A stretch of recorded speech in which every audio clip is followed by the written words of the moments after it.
Birinchi o'ringa 50 ming dollar mukofot общий summa bo'lsa, ya'ni общий shu qatnashuvchilarga prezidentimiz tomonidan 220 ming dollar qo'yilgan o'rtoqlar. Butun O'zbekiston bo'ylab prezidentimiz yangi bir qandaydir bir challenge deymizmi, rubrika deymizmi boshlabdilar. Bu challenjga ko'ra, ya'ni 1-sinfdan 11-sinfgacha bo'lgan o'quvchilar orasida bo'ladi va bu musobaqa kim tez o'qiydi, kim ko'p o'qiydi, ya'ni va undan keyin рассказывать qilib berish bo'yicha, ya'ni o'qigan narsalarini qanchalik darajada eslab qoldi, shularni hammasini hisoblab turib o'rinlarga bo'lib qo'yishadi o'rtoqlar. Bu vaziyat bo'yicha men o'zimning fikrimni aytib o'tib ketadigan bo'lsam, shunday bir kitobxonlik menimcha davlatimizga ko'proq foyda yetkazadi.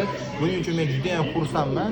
O'zingizlarning fikringizni kommentariyada yozib o'tib ketinglar o'rtoqlar.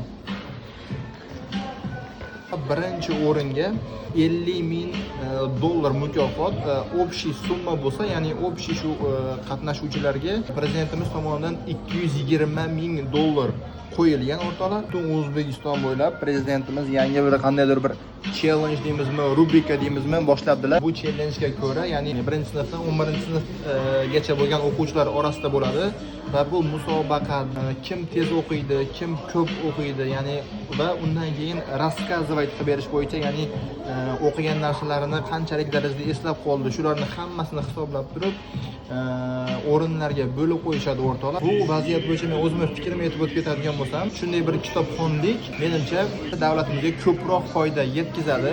Buning uchun men juda ham xursandman. O'zingizlarning fikringizni kommentariyada yozib o'tib ketinglar o'rtoqlar.